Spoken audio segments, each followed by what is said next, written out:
Here from Give SI, and we are here during our 30-hour campaign of community giving. And tonight we are now going to talk to Tony K. Wright on behalf of the Illinois Food Pantry Network. Hi, Tony. How are you tonight? Hi, Byram. I'm great. Thank you so much for including the Southern Illinois Food Pantry Network this year in the Give SI campaign. Oh, absolutely. So, can you tell us a little bit about it? So, the Southern Illinois Food Pantry Network formed in just 2018. So, we're not too old of an organization. But what we found was that we have about 95 food pantries across Southern Illinois, the lower 16 counties of Southern Illinois. And some of them are very small rural food pantries that maybe serve 10 or 20 community members, to some of our very large food pantries that might serve 3,000 individuals throughout the course of a month. And so there's we do have our food banks in neighboring cities that provide food to many of our food pantries, but there was no real system for our pantries to network and to communicate and to rely on each other. And so we formed the Food Pantry Network to help advocate for food access and nutrition security across the region, and just really to provide some support to our food pantry managers. Well, absolutely. And that's really kind of amazing thinking about 95 different food pantries. But I think an interesting point is, that some of them being more rural are able to get food to people that maybe don't have the ability to drive to all of these other locations that where there may be other food pantries. And then I think you said also it's because they don't all serve necessarily the same days of the week or the same, some of them may be monthly or Yeah, some of our food pantries are open 5 days a week, all day long. We have food pantries that are only open once a month for 2 or 3 hours. Um, so it's very hit or miss and very different according to which community that you're in. right. Right. So now the Food Pantry Network does a number of different things, right? I mean, obviously we're doing some fundraising tonight. What kind of things do we do with the funding that people could donate through our day of giving? So this year, each year we try to focus on a special project with our Give SI campaign. And this year, we are focusing on providing funding to process donated deer into ground venison so that our food pantries can have a high quality protein source. Um, Protein is hard to come by in our food pantries. It's a very costly item for all of us. And so uh, by working with hunters and getting some donated deer and working with our processors to be able to pay for that processing will allow our food pantries to have a high quality protein source throughout the winter months. Um, we have been doing fundraising for a couple of months now. We have about enough money to fund about 35 deer. And with the first deer season, we had somewhere between 20 and 25 deer donated. So we've had lots of support from our local deer hunters, and we've got a couple of processors that are very involved. And we'll actually be making our first delivery of donated deer tomorrow, which greatly coincides with the Give SI campaign. So we're excited to be able to provide some donated deer to Western Egyptian Food Pantry in DuQuoin.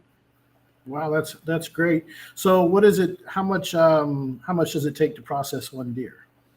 It costs us about $100 per deer, depending on our various processors, and that really is to cover the costs that they incur with packaging materials and their labor costs.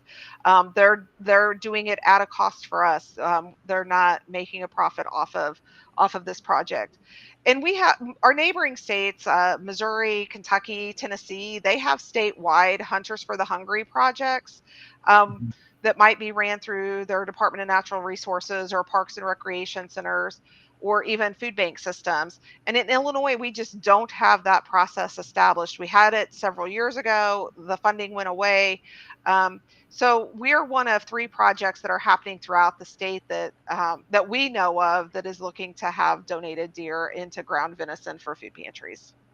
Wow, that's really interesting and a neat way to kind of find another protein source for to help in the food pantries.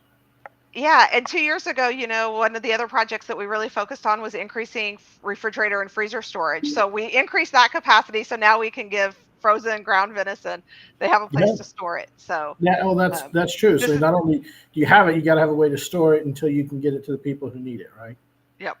And each deer will provide about 50 pounds of ground venison, which will feed about would make about 100 servings of uh, lean protein. Wow. So a dollar a serving roughly. So that's pretty good return. So, well, that's great. So then now the Food Pantry Network does other things throughout the year as well. So all of these different, the Food Pantry Network does a lot of other things throughout the year. How else do you work to help the network? Well, our network meets with our food pantries twice a year. Again, just based on the need of our food pantries, we try to provide some continuing education in looking at ways to offer healthier choices or ways to better streamline their services. Um, so we just really connect as a group. We also share available resources. We work with our community partners to do the Food Security Summit that we've had for 2 years, and we've continue to grow that summit. Again, looking at how we can best feed our neighbors in need. Um, we've done cold storage. We've supported health screenings at food pantries and looking at ways to bring services to food pantry clients where they are in our community. Um, we There's a number of things that we do. Our food pantries really they do way more than provide food. They're providing referrals and resources and support in various ways. And so, looking at ways that we can better support our food pantries and meet their needs of being sustainable and um, being appreciated in their communities. Right, absolutely. And I think the other thing I've noticed too is that you spend a lot of time talking about the types of foods, and that we really do work hard through the food pantries to provide um, not just a bunch of sugar filled products, because that doesn't really, help someone in the long run. Other if you could just give them a big sugar rush and then you're still hungry an hour later when you come down. Absolutely, and we know that people who rely on food pantries oftentimes have more chronic illness, higher incidence of diabetes and high blood pressure, and so by providing healthier foods, fruits packed in natural juices, fresh fruits and vegetables, high quality proteins, vegetables in no salt added, that really just helps overall health, and overall health for individuals will have a greater impact on healthier communities and better outcomes for the community. And so again, we want to provide our friends and neighbors with what they need, but also what they like and what they'll enjoy.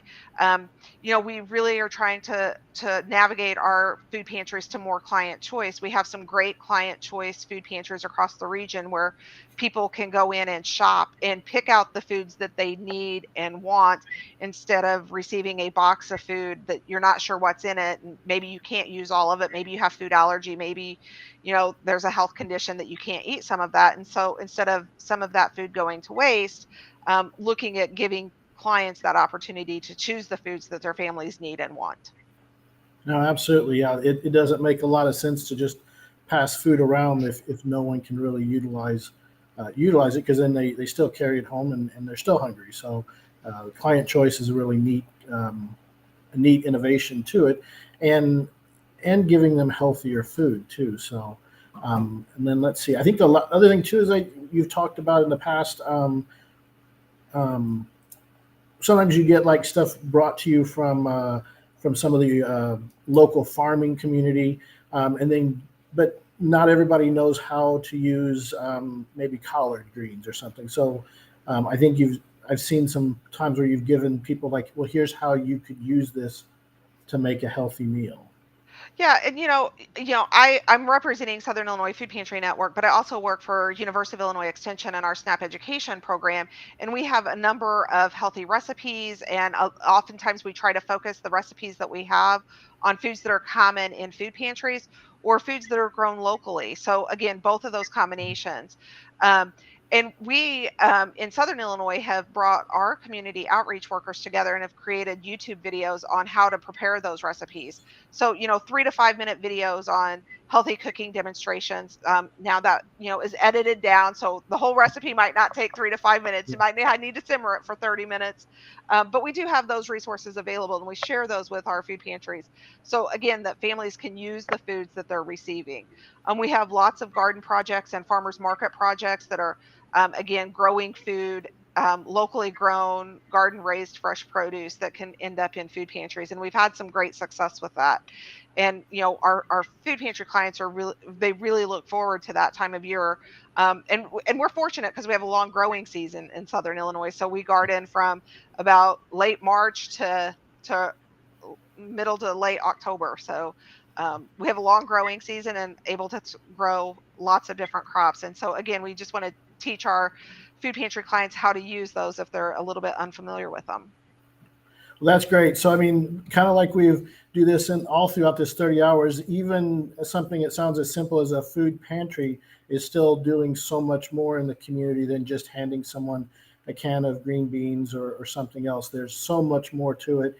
And the opportunity to sponsor other types of protein and get more protein to our families that are in need, just such a great opportunity. So if you're out there and want to donate, givesi.org, and you can search and find the Southern Illinois Food Pantry Network. There's also some other links that I think Tony has that is shared on her Facebook page, the Southern Illinois Food Pantry Network Facebook page. Boy, I can't hardly get that out. But so great. Thank you for joining us tonight, and please reach out and support us. Thanks, Byron. Best of luck the next 24 hours now? Yeah, it is. It's about another 24 hours of this. So no, it's good. It's going well. So, and donations are coming in. So keep it up, everyone. And we appreciate it. Thank you, Tony, for your work. Thank you. Bye-bye.